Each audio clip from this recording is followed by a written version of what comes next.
Oi, meus amores, família querida, bem-vinda! Amo estar com você, amo a sua companhia, me sinto feliz, agradecida. Bendito seja o nome de Deus que nos dá essa oportunidade de estarmos aqui mais uma vez. Vamos falar de educação? Vamos falar sobre como desenvolve-se a fé nas crianças? Na idade dos 0 aos 3 anos de idade, você sabe como é que acontece o desenvolvimento da espiritualidade de uma criança? Fé religiosa mesmo, sabe? Assim, como que isso pode acontecer? Tem pessoas que acham que a criança não sabe nada, que não vai entender nada. Pode haver algum processo de desenvolvimento da fé de uma criança orientado pelos seus pais? E de 3 anos em diante? E até os 7 anos, o que a gente tem para aprender? Bom, essa conversa de hoje vai ser simplesmente esclarecedora, incrível, profunda, eu diria até rara. Não é comum que você encontre este assunto em outros canais ou com outros profissionais, com a profundidade que nós vamos aqui abordar hoje, porque eu estou muito segura da convidada que nós temos hoje aqui, do preparo e especialmente da confiança de que Deus separou esse tempo para entregar a você conteúdo de qualidade, pela bênção, pela graça de Deus, para fazer com que você e a sua família usufruam de fé na experiência não somente pessoal, mas da dos seus filhos.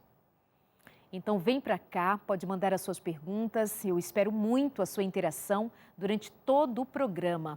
Como se desenvolve a fé religiosa da criança? Esse é o tema de hoje e será certamente um daqueles programas em que eu ficarei bem quietinha para dar tempo de nós explorarmos e ouvirmos respostas a perguntas que a partir dessa proposta virão durante todo o programa, incluindo a sua pergunta. Eu te espero lá no nosso Facebook, deixe a sua mensagem, a sua pergunta, ou no nosso Instagram também. A produção deixa aí no vídeo para você encontrar a gente e eu te convido também a se inscrever no nosso canal no YouTube. Esse programa também ficará ali disponível para você, tá bem? Então vamos lá. Minha convidada de hoje, ela é doutoranda em educação, também já é mestra em educação e desenvolvimento humano e ela vem aqui hoje nos trazer luz sobre o tema proposto. Thalita Silva, doutoranda, ou já quero chamar de doutora Thalita Silva, bem-vinda. Muito obrigada, Darleide, pelo convite. É um privilégio estar aqui, neste consultório de família, que aborda temas importantíssimos para os dias que nós estamos vivendo, né? O nosso convívio familiar. Muito obrigada pelo convite. Para mim é um privilégio estar aqui. Uma honra minha. Thalita, diz pra gente, como é que se desenvolve a espiritualidade, a fé religiosa de uma criança? E por que dizer fé e religiosa? Apresenta pra gente esse trabalho que é seu, que é um estudo seu, melhor dizendo, né? Que é objeto do seu estudo de doutorado. Apresenta pra gente. Bem, foi objeto do meu estudo do mestrado, né? E foi muito interessante porque eu me deparei com essa teoria de uma forma muito, foi assim, inesperada, né? Eu estava trabalhando um outro tema no mestrado quando de repente eu vi que estava difícil de deslanchar com o meu orientador que morava em outra cidade e por acaso eu peguei um livro que eu tinha comprado quando comecei a fazer pedagogia lá no IAE, que eu comecei no IAE e terminei numa universidade pública, Teologia da Educação Cristã. Naquela época se falava muito sobre Piaget, construtivismo, e naquele livro eu lembro que tinha uma comparação entre as bases do cristianismo e as ideias piagetianas. E ali apresentava as ideias de Piaget e Kohlberg sobre o desenvolvimento moral da criança. Então eu vi este livro, analisei, li com muita atenção, mas eu estava para desistir do mestrado, eu estava para desistir porque não conseguia encontrar eco nas minhas ideias e do meu orientador, quando um colega da Unesp me apresentou um novo professor que estava chegando e que trabalhava sobre desenvolvimento moral. E falou, Thalita, procura o professor Raul para ele lhe orientar. Quando eu procurei e apresentei meu projeto, ele falou, olha, muito interessante seu projeto, mas eu não oriento sobre esse tema, que era sobre formação continuada de professores. O meu assunto é desenvolvimento moral. Você já leu alguma coisa sobre isso? E na semana anterior eu tinha lido Kohlberg, que fala sobre desenvolvimento moral na perspectiva dessas teorias de desenvolvimento humano. Okay. E daí eu falei, olha, eu li Kohlberg. No Brasil havia poucos estudiosos trabalhando desenvolvimento moral. E ele falou, bom, se você estiver disposta a mudar, eu aceito orientar você. E Kohlberg apresentava Fowler, que é o teórico do desenvolvimento da fé, né, dos estágios da fé, em um dos seus escritos. E por acaso, o pastor José Maria Barbosa da Silva me emprestou melhor, um livro de Fowler sobre os estágios da fé. Ou seja, Kohlberg apresentava um outro teórico que me veio à mão por acaso, né? E daí o meu orientador, que conhecia muito bem Kohlberg, ao ver que essa outra teoria conversava com o desenvolvimento moral, o julgamento moral, ele aceitou então que nós trabalhássemos este assunto, que na ocasião no estado de São Paulo era um assunto que estava um pouco em evidência em função de que o governador do estado de São Paulo havia feito um decreto antes de terminar o seu mandato, dando às escolas públicas do estado de São Paulo as aulas de ensino religioso sendo dirigidas ou sendo ministradas pela Igreja Católica. O governador seguinte revogou esse decreto. Então, como isso estava na mídia, isso estava nas páginas amarelas da revista Veja, eles acharam interessante que alguém da universidade escrevesse sobre desenvolvimento moral e desenvolvimento da fé em professores. Na ocasião, eu estudava professores de ensino religioso. Mas a teoria fala do 0 aos 80 anos, né? Como se desenvolve a fé humana. E ao me deparar com a teoria, estudar a teoria, eu me surpreendi extremamente com o desenvolvimento da fé em crianças. Então, eu estudei professores de ensino religioso, mas a teoria falava sobre a fé em crianças. E essa faixa etária me interessou ao ponto de eu continuar estudando, mesmo depois do mestrado. Eu continuei lendo, continuei pesquisando, porque para mim foi surpreendente me deparar com o fato de que, de 0 a 3 anos, todas as bases do que vem depois, em termos de fé religiosa, é desenvolvido ou os alicerces estão estabelecidos nessa faixa etária. E por que fé religiosa? Bom, porque todas as pessoas possuem fé. Um ateu possui fé de que aquilo que ele acredita é fato, é verdade. Fé é onde eu deposito o fim último da minha existência. É onde eu deposito a minha energia, é onde eu deposito minhas crenças, minha confiança. Então, todas as pessoas possuem fé em estágios diferenciados, em graus diferenciados. Porém, fé é algo que é inerente ao ser humano. E quando eu falo fé religiosa, é exatamente a fé na transcendência. Fé num corpo de crenças relacionados ao transcendente. E as bases dessa fé religiosa são lançadas desde o instante em que o bebê abre os olhos. Uau! Deixa eu só lembrar o pessoal ali de casa, então, que a base da nossa conversa aqui, do nosso aprendizado de hoje, mais uma vez, é da academia, é do estudo acadêmico, é da ciência, é da pesquisa. E isso tem um significado muito importante, porque você vai ver ao longo do programa o encontro entre o que a ciência, as bases acadêmicas declaram com a palavra de Deus, com a Bíblia Sagrada, com os escritos proféticos, para que você tenha clareza de que o que estamos aqui propondo entregar para você é algo consistente, não é achismo, não é eu penso, não é o que eu acho, mas tem consistência científica e bíblica. Portanto, atentos, peguem o seu caderno, a sua caneta, o seu bloco de notas, como for, abra os seus ouvidos e o seu coração, especialmente você que tem filhos pequenos, você que tem filhos ainda em idade de serem moldados, você que é professor, professora, os educadores, a família, fiquem atentos ao tema, a importância dos primeiros anos da vida dos nossos filhos para que se desenvolva a fé, como nós propomos que você hoje tenha conhecimento sobre. Estou recebendo aqui a doutoranda em educação, Thalita Silva, que traz esse assunto para a gente, que foi objeto do seu estudo no mestrado. Thalita, pois não. E eu achei muito interessante as primeiras páginas do livro de James Fowler sobre os estágios da fé. Quando ele fala desse pré-estágio de 0 a 3 anos, ele começa com uma história, ele narra uma cena que eu gostaria de compartilhar com vocês. Imagine a seguinte cena: é madrugada e o bebê começa a chorar incomodado porque a fralda está molhada, porque já está na hora da mamada, e ele começa a choramingar e daqui a pouco o choro fica um pouco mais alto, e a mãe, que dorme sempre quando tem bebê pequeno com o olho aberto, um olho fechado, né, se levanta e vai para o quarto ou para o local onde está o bebê e logo já começa a falar com uma voz suave: pronto, filho, mamãe está aqui, mamãe chegou.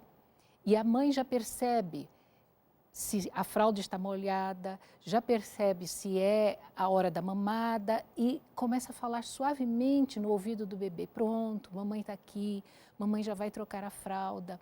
O bebê reconhece imediatamente a voz, o bebê já sente o cheiro do leite do seio da mãe. E ali naquela interação, os olhos do bebê já cruzam com os olhos da mãe. A mãe começa a limpá-lo, higienizá-lo. Em seguida, depois que ela trocou a fralda, ela o leva ao seio. A princípio ele suga com força e aquele leite morno começa a entrar e ele começa a acalmar, Ele olha para os olhos da mãe e a mãe olha e fala com ele. Essa interação já lança as bases para ele entender o que é o amor de Deus, a confiança em Deus. Isso me impressiona demais, porque essa mutualidade com o adulto que cuida do bebê lança as bases para ele entender o divino e o sagrado. Quando você falar Deus ama você, amor é algo abstrato. Ele vai relacionar com o adulto que cuidou dele nos primeiros dias e meses de vida. Então, quando você diz que os pais representam a Deus para uma criança, isso é fato, a ciência mostra isso. E há uma escritora que a Casa Publicadora Brasileira tem um livro que ela produziu e traduziu para o português, Dona Rabinit. O nome é Dona com 2 N's, então não é dona de um prenome, é Dona Rabinit. Ela escreveu um livro que a Casa Publicadora lançou, Como Ajudar o seu filho a amar a Jesus. Eu tive a oportunidade de encontrar com ela e trocar ideias com ela assim que eu terminei o mestrado, né? E a gente falando sobre essa impressionante influência dos pais no desenvolvimento da fé.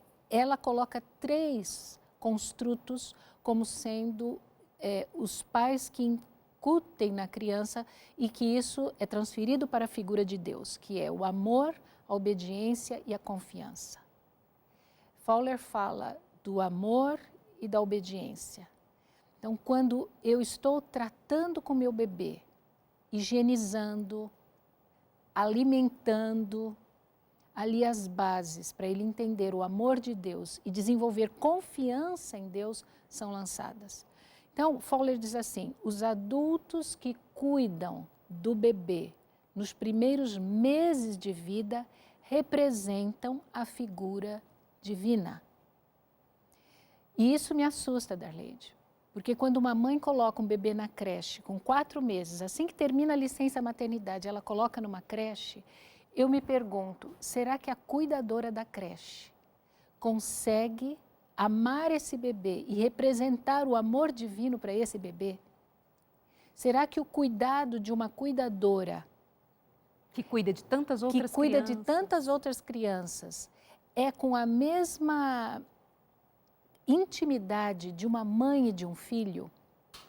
Porque essa intimidade, essa mutualidade é que representa de fato uma relação de entrega, de confiança, de dependência, que depois vai ser transferida quando ela começa a compreender Deus né? O relacionamento com Deus, o relacionamento e aceitar a Jesus como seu Salvador.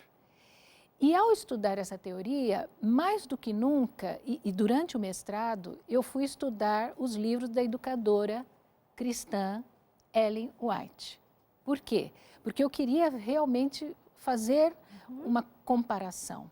E eu me surpreendi, porque ela afirma que de 0 a 3 anos, o fundamento de tudo que virá depois da vida espiritual, da experiência religiosa, são firmados. Então, ela afirma no livro Orientação da Criança, de 0 a 3 anos, os fundamentos são lançados.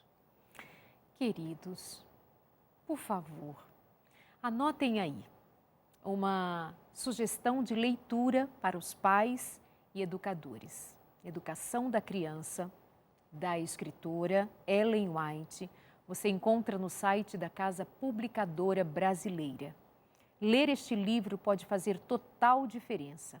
Ler com atenção, ler com desejo de realmente encontrar ali palavras extremamente assertivas, escritas há tantos anos, mas de uma maneira tão inspiradora que é incrível e até emocionante identificar nas páginas de um livro escrito há tanto tempo uma atualidade, uma verdade tão presente que, associada ao que há de mais moderno na ciência, não fica nada a desejar. Anote aí.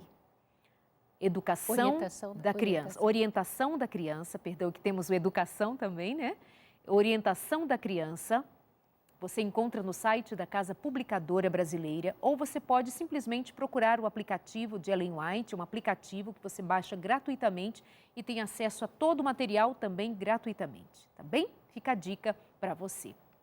Já temos aqui algumas interações, mas eu já volto para a gente não perder o fio da meada, como dizemos. Mas obrigada, Ellen, por sua participação, Ellen Marielle. Ela pergunta sobre como desenvolver a fé nos seus filhos, se eu brigo com eles, grito, estou com grande conflito, como eles vão ver Deus?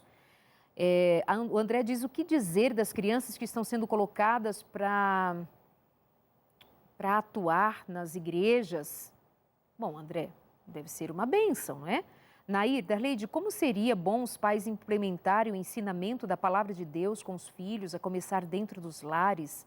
Darleide, tudo bem? Como apresentar a fé a uma criança de 11 anos? Nós vamos chegar lá, tá bem? Desde sempre na igreja, desde os 6 anos de idade na igreja, porém um ambiente familiar conturbado, correndo atrás de consertar tudo, não quer agora mais participar dos encontros dos jovens, dos desbravadores, enfim. São muitos questionamentos já chegando para a gente e são todos muito bem-vindos. Nós vamos, então, respondendo a esses questionamentos ao longo do programa, segundo a fala da doutora Thalita Silva. Combinado? Nós continuamos aqui aguardando e agradecidos por sua interação no consultório de família de hoje.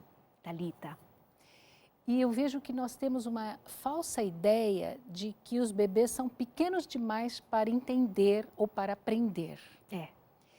Eu fui surpreendida também um dia, andando muito rápido num aeroporto, com uma livraria que tinha uma revista bem à vista, dizendo assim, como pensam os bebês? E eu me aproximei da revista para ver e diz assim, os bebês são verdadeiros psicólogos, entendem de matemática.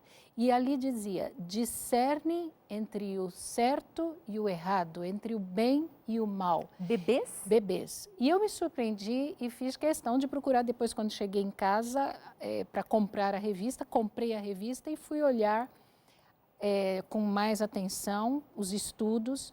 E há um estudo desenvolvido na Universidade de Yale pelo Dr. Paul Bloom, que ele já veio ao Brasil algumas vezes, inclusive na PUC do Rio Grande do Sul, ele já deu cursos. E o laboratório onde ele trabalha confirma exatamente que os bebês, a partir dos 6 meses, já são capazes de discernir entre o certo e o errado. É lógico que eu não vou me deter aos detalhes, nem tentar descrever, mas isso me surpreendeu bastante. E, ao mesmo tempo, eu sempre gosto de comparar aquilo que a ciência está produzindo com aquilo que nós cremos como cristãos e na Bíblia. E eu pude encontrar na Bíblia confirmação para isso. Quando você pega o livro de 1 Samuel, que conta a história do menino Samuel.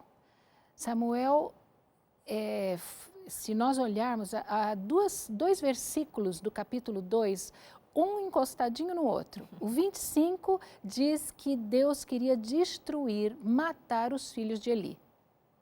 E logo em seguida, o menino Samuel crescia, sendo amado pelo povo e amado por Deus. Por que que os filhos de Eli, Deus desejava matá-los? Eles eram rebeldes. E Samuel era amado. E eu fiz uma pesquisa profunda nesses 2 primeiros capítulos do primeiro livro de Samuel, para ver se eu encontrava informações que sustentavam essa diferença tão gritante entre 2 tipos de educação. Né? E você consegue ver Samuel sendo levado para viver debaixo do mesmo teto dos filhos de Eli, muito novo. A Bíblia fala que assim que ele desmamou, sua mãe Ana o levou para viver debaixo do teto onde viviam Ofni e Finéias, meninos rebeldes que Deus queria destruir. Mas, depois quando nós vamos estudar com mais atenção, quer dizer, ele foi desmamado por volta 2 anos e meio, 3 anos, 3 anos e meio no máximo, e foi levado tudo o que ele precisava aprender sobre Deus, sua mãe ensinou para ele nesses primeiros anos de vida. A educadora Ellen White afirma que assim que despertou a inteligência, no despontar da inteligência, quando ele veio ao mundo, Ana já ensinava: você pertence ao Senhor. Então, Samuel é um exemplo da influência do adulto que cuida, no caso Ana, em colocar dentro dele a semente da fé. E eu diria o alicerce de tudo aquilo que vem depois. Então, o Deus que a criança conhece de 0 a 3 anos é o Deus que os pais representam. Olha que solene tarefa que os pais possuem, representar a Deus. Então, nós falamos da confiança, o amor e a obediência. Gente, se eu pudesse dizer, assim, com tudo que vem dentro do meu coração, o quanto, hoje em dia, eu me surpreendo em ver os pais não conseguindo estabelecer uma relação de limites, de disciplina, de obediência mesmo com os filhos. Eu tenho me surpreendido muito com a dificuldade que os pais têm hoje de estabelecer limites desde que são bebês. Erram em pensar que são novos demais para aprender e são novos demais para serem corrigidos. E os limites, Darlede, a gente estabelece quando a gente estabelece rotinas para o bebê. O bebê tem que ter hora para tudo.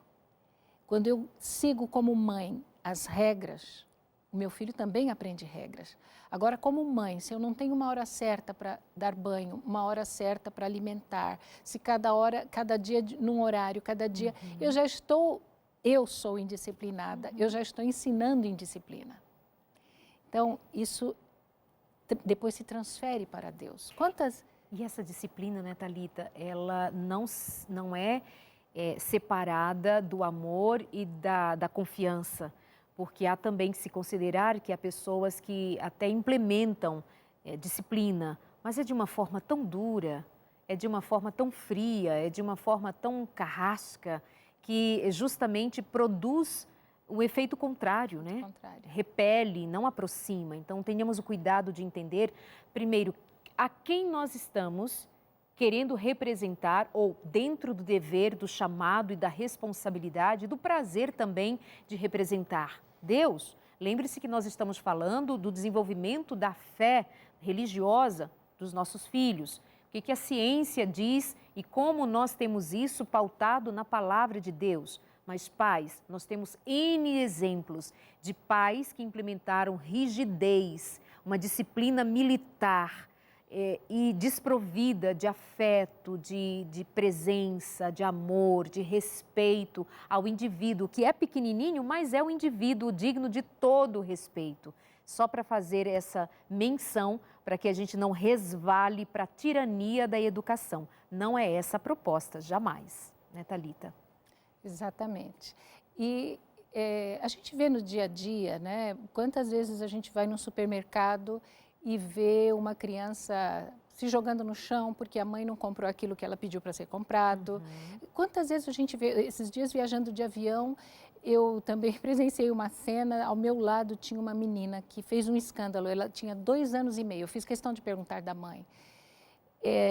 Ainda tínhamos que desligar os eletrônicos quando o avião ia decolar e ela estava com o tablet. Ela entrou no avião brincando com o tablet, jogando no tablet e a mãe pediu para desligar.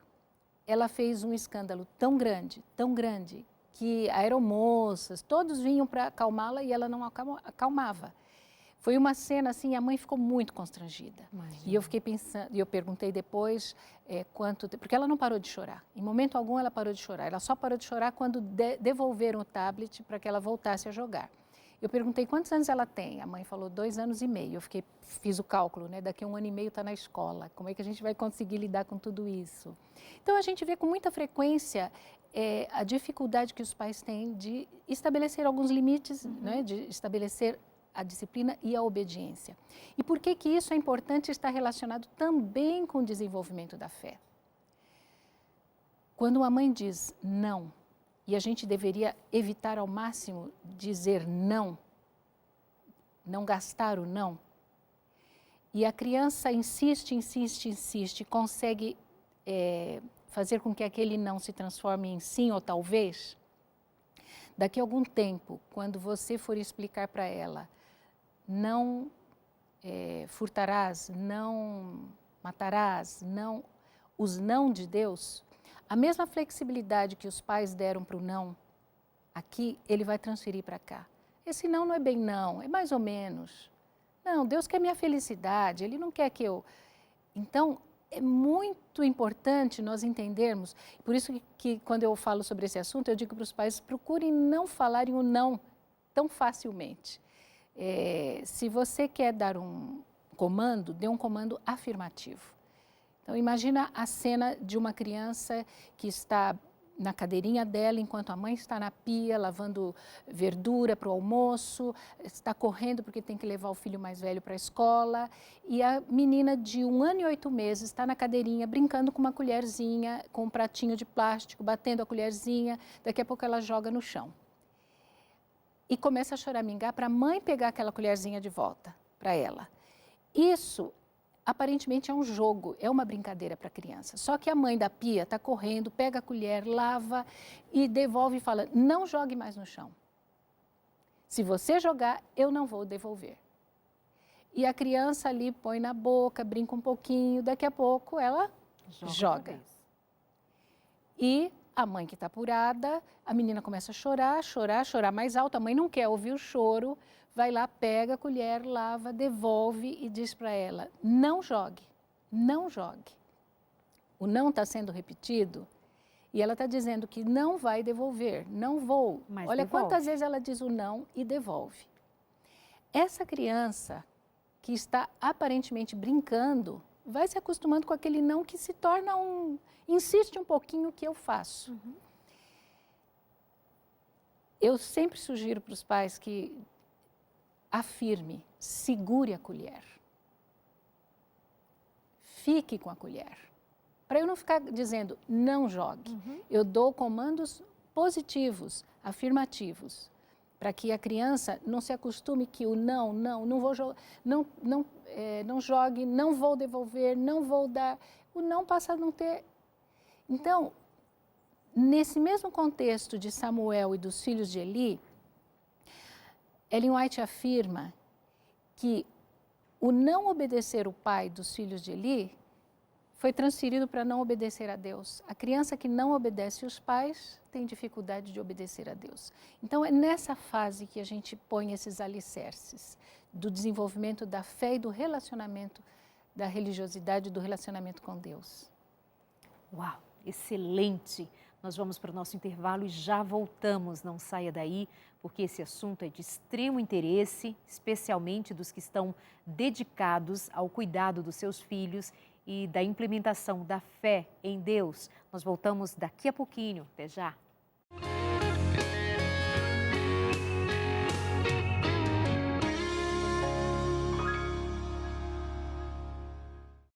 Voltando com o nosso consultório de família hoje, falando sobre como desenvolver a fé nas crianças, a fé religiosa nas crianças.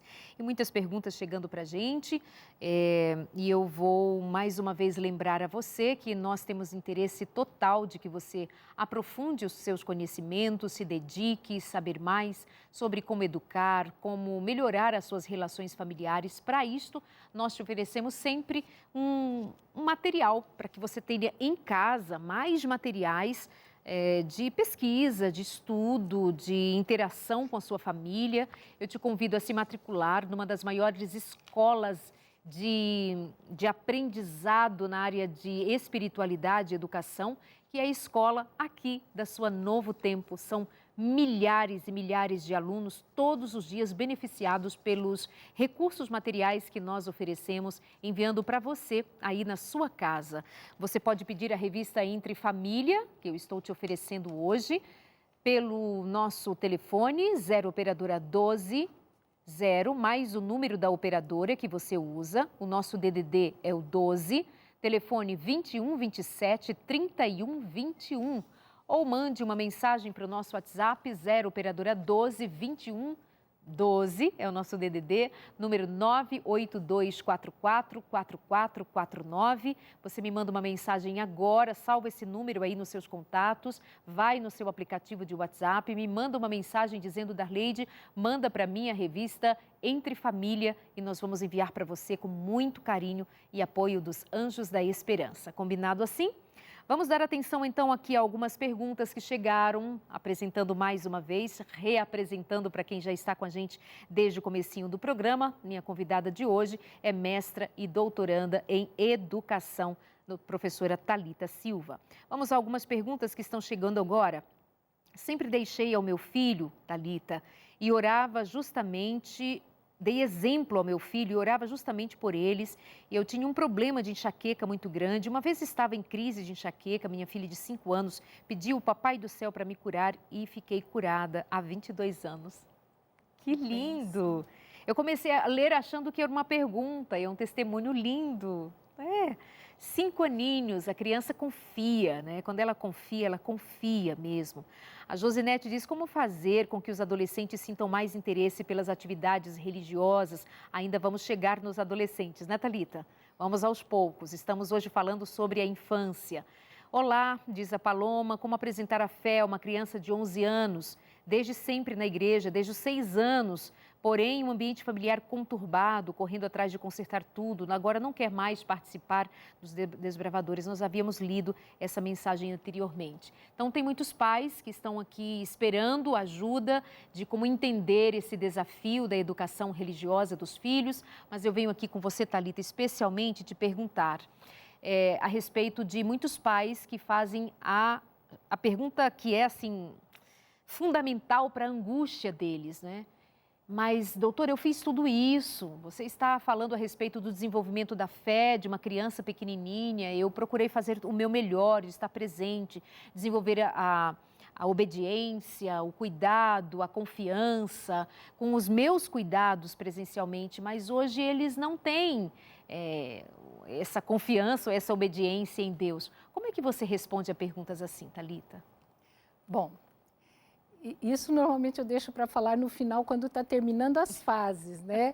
Porque a criança começa a desistir normalmente, né, da fé que os pais lhe ensinaram, normalmente é na adolescência. Não é na primeira infância nem na segunda infância que eles acompanham. Alguns já dão sinais desde 6, 7 anos que não se interessam pelas coisas religiosas, mas normalmente abandonar ou desistir é por volta da adolescência. Como que eu respondo a isso? Eu respondo da seguinte forma: um dos filhos de Deus também não quis, e ele fez tudo certo. Deus fez tudo certo. E um se rebelou e levou a terça parte dos anjos. Então, em seu amor, Deus nos dá o livre-arbítrio. Não é matemático de que você vai fazer tudo isso e que o seu filho vai permanecer na fé. Não é matemático, porque são seres humanos com livre-arbítrio. Mas eu acredito no poder do Evangelho. Essa semente lançada, ela pode ficar dormente e aparecer na idade adulta, pode aparecer até quando os pais nem estão mais vivos para... Né? Há promessas bíblicas para isso. Então, primeiro que não se desespere, porque o Evangelho continua poderoso para tomar os nossos filhos de onde eles estiverem. Eu acredito nisso. Eu tenho fé de que o mesmo Jesus que operou milagres na vida de tantos, continua poderoso para operar milagres. Então, oração. Continue orando, continue intercedendo pelos seus filhos. Amor, muito amor.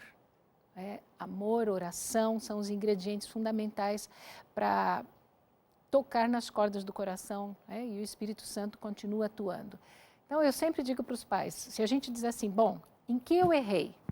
É lógico que quando você toma conhecimento de orientações seguras, você pode refletir e dizer, puxa, eu não devia ter feito isso, eu não devia ter feito aquilo, mas há conserto, porque senão o Evangelho seria em vão.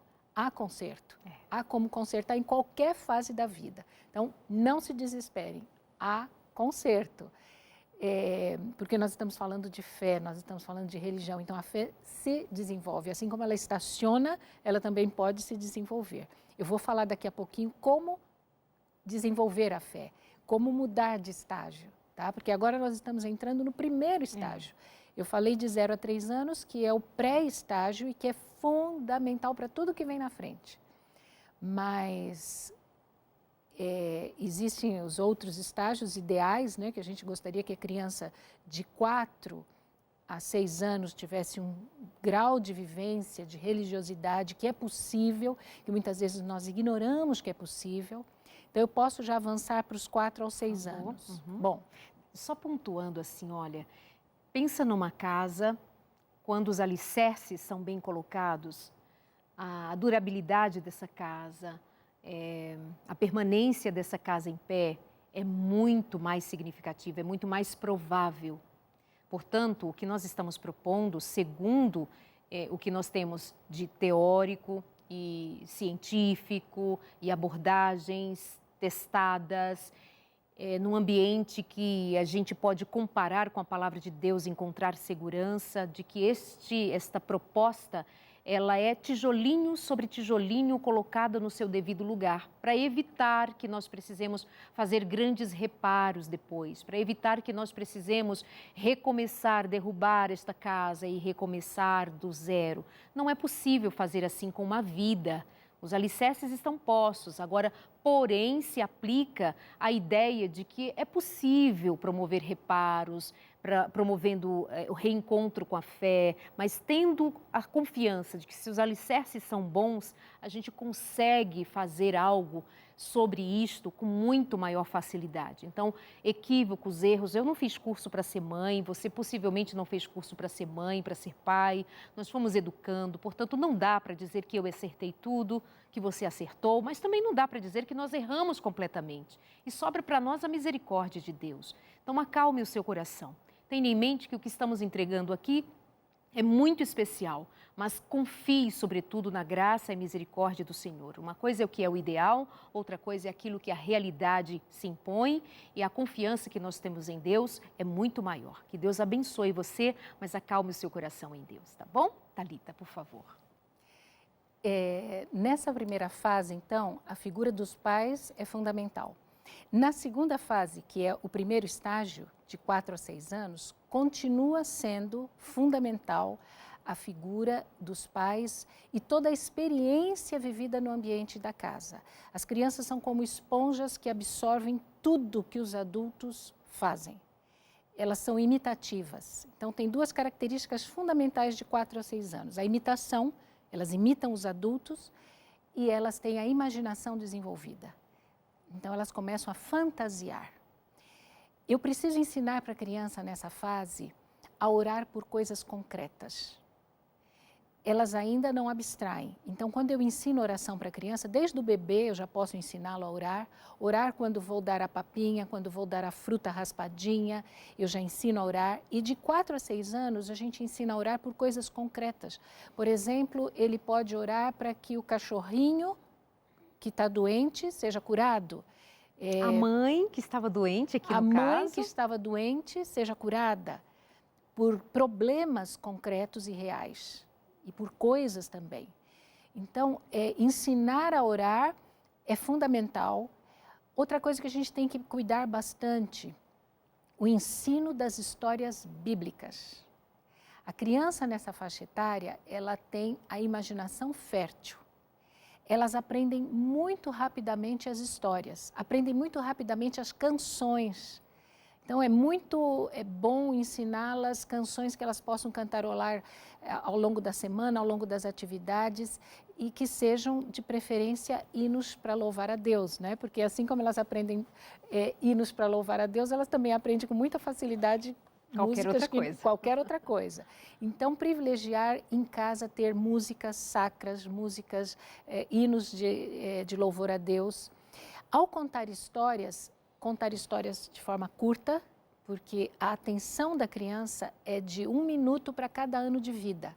Então, se eu tenho uma criança de 5 anos, quanto tempo ela aguenta um culto? 5 minutos. Então, diversificar, sempre pensar em ser coisas curtas e por outro lado, contar histórias curtas, porque se eu disser assim, amanhã eu termino essa história. Para a criança que ainda não tem a linha do tempo formada, não tem noção de tempo, amanhã é daqui a muito tempo. Quando que é amanhã para uma criança que ainda não tem a noção de tempo formada? Então, nessa fase, evitar contar histórias em capítulos, né? Histórias curtas que comece e termine ali dentro daquele tempo que ela tem de concentração. E um cuidado que a gente tem que ter é, ao ensinar os valores do cristianismo, não misturar com coisas que não são reais. Porque já é natural da criança imaginar e fantasiar. Quando eu trago verdades do cristianismo, histórias bíblicas e mesclo com coisas que não são reais, a criança vai desenvolver a impressão ou a ideia de que os fatos verdadeiros do cristianismo não são tão verdadeiros assim, não tão reais, principalmente quando ela muda para o estágio seguinte, de 7 anos, 6, 7 anos, quando ela faz questão de distinguir o que é real do que é fantasia.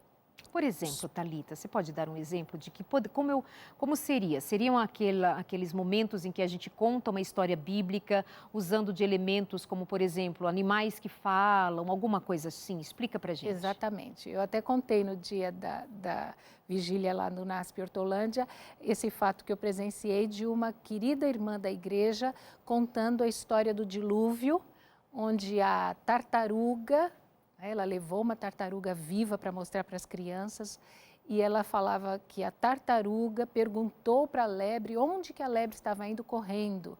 E a lebre falou, estou indo para dentro da arca de Noé. Noé está chamando toda a bicharada para dentro da arca. E a tartaruga, então me leve nas suas costas.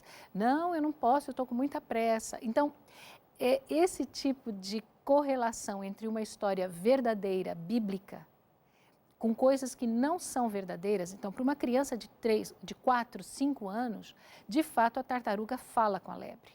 Para uma criança de 6, 7 anos, absolutamente uma tartaruga fala, porque ela está se desvinculando da imaginação e da fantasia para se concentrar nas coisas que são de fato verdadeiras. Ela faz questão de fazer essa ruptura. Né, então ela vai dizer, não, tartaruga não fala. Então, mas se eu ensinei verdades bíblicas, contando coisas que não são verdadeiras para uma criança de 4 que acha que é verdadeiro, na hora que ela chegar numa fase de amadurecimento maior, fazer a transição, ela vai entender que as coisas que ela aprendeu aqui, e que aprende muito rápido, elas são capazes de narrar histórias que aprenderam, né, com detalhes, ela vai perceber que aquelas verdades do cristianismo que eu apresentei, mesclado com inverdades, ela coloca tudo como sendo possivelmente inverdades. Né?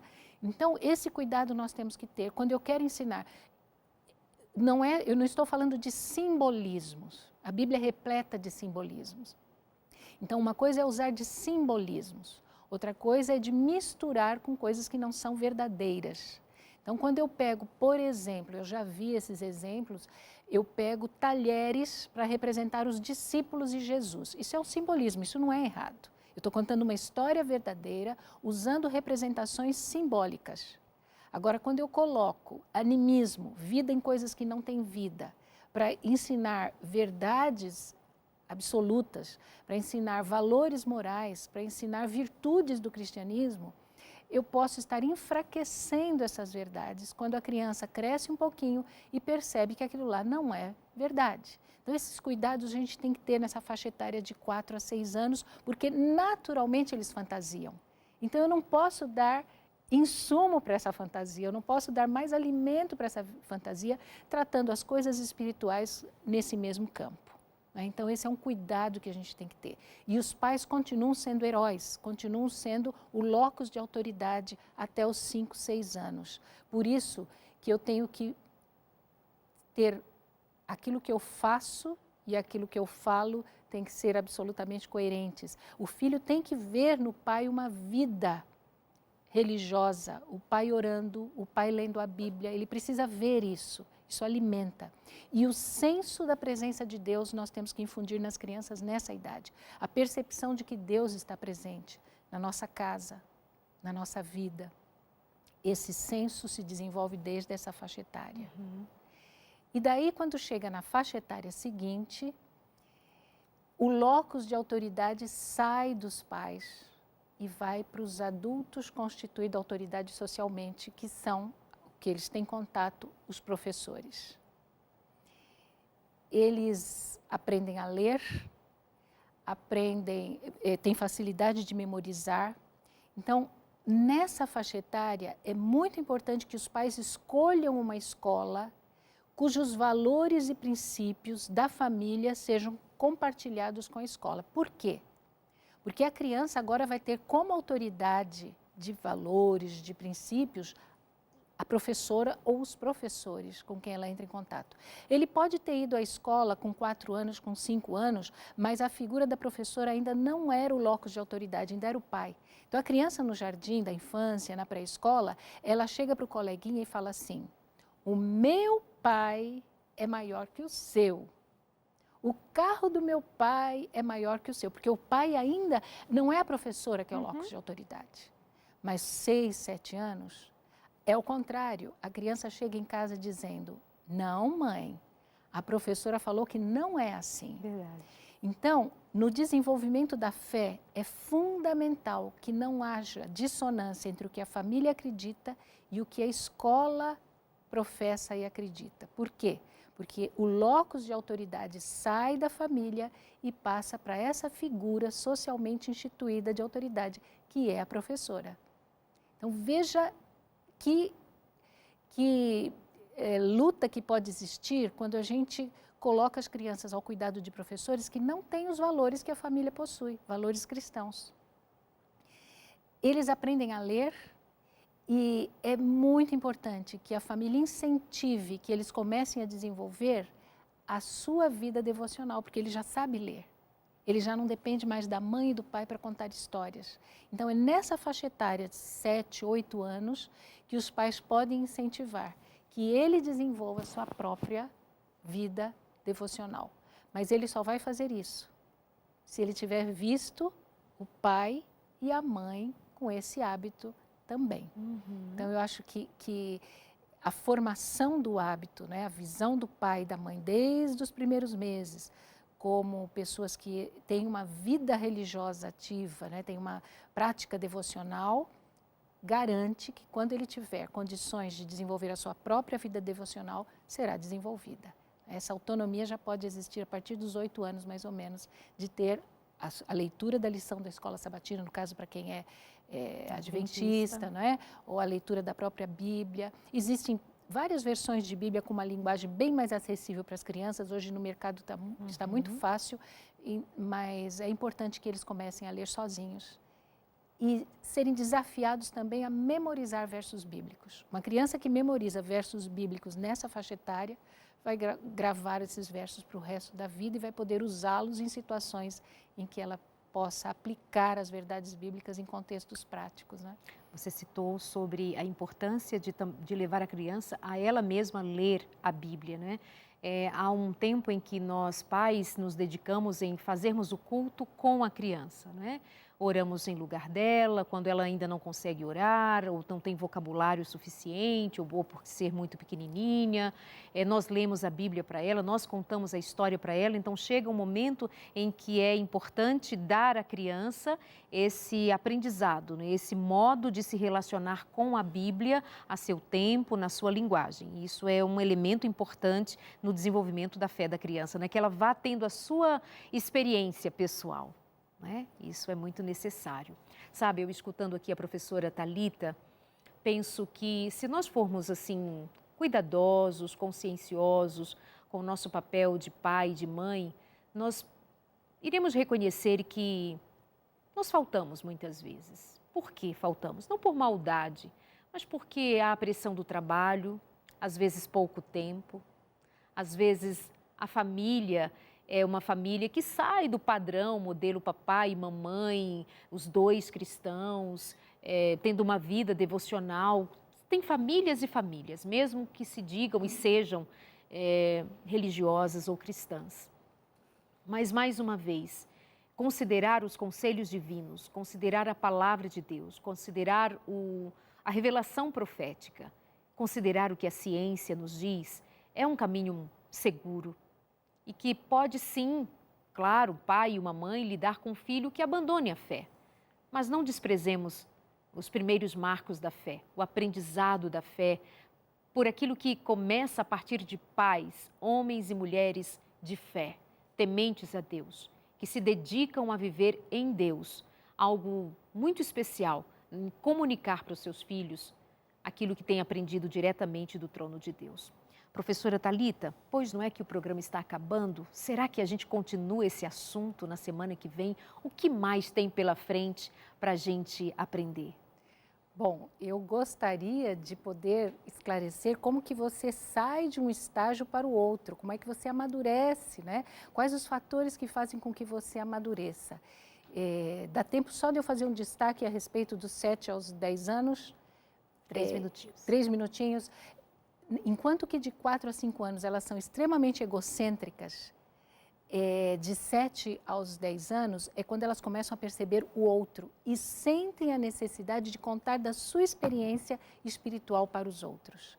Quando eu pergunto assim, a partir de quando uma criança pode reconhecer que é pecadora e necessita de Jesus? Isso é uma pergunta muito importante. A partir de quando seu filho pode reconhecer que é pecador e precisa de salvação? A partir de 4, 5 anos de idade. E às vezes a gente pensa que eles são muito novos para isso. Mas a partir de 8, 9 anos, eles se interessam de dizer para os outros a respeito de Jesus, de contar para os outros a respeito de Jesus. E nós deveríamos dar oportunidade das crianças testemunharem. Nós precisamos ensiná-las a testemunhar e dar oportunidade. Como? Os pais têm que fazer isso e levar as crianças junto. Então, quando um pai tem isso naturalmente, a criança aprende com ele, vai com ele. Então, é muito importante que nessa faixa etária a gente permita que eles tenham a oportunidade de testemunhar. Isso é fundamental. Que lindo. Então, a gente continua a partir daí, na semana que vem? Continuamos a partir daí. E eu vou dar mais detalhes de como que uma pessoa sai de um estágio e vai para o outro. Okay. Prometo. A gente então vai entrar ali na adolescência. Exatamente. Tá bom. Fica marcado aqui. Semana que vem nós teremos programa ao vivo, produção? Feriado, então será na semana seguinte, tá bem, Thalita? Nós voltamos aqui para continuar esse assunto. Eu convido você a ficar com a gente, mas já combinadinho, assim, agendado com você, esse assunto que é tão pertinente. E agradeço muito por sua companhia, mas agradeço imensamente a você, professora Thalita, por ter vindo aqui com a gente. Muito obrigada, viu? Deus te abençoe. Eu que agradeço e espero que no próximo programa a gente tenha condição de responder mais perguntas, mais expectativas dos pais, porque esse assunto realmente é um assunto que é inquietante e é oportuno também. Sim. Obrigada. Beijo para vocês. Muito obrigada pelo carinho. Um abraço. Até a semana que vem. A gente espera você no consultório. Que Deus te abençoe muito. Procure ler, procure orar, procure buscar em Deus conhecimento, sabedoria. Que o Espírito Santo conduza você e a sua casa. Lembrando que nos primeiros anos é que seu filho aprende verdadeiramente a como amar Jesus, porque você amou primeiro. Um abraço. Até lá.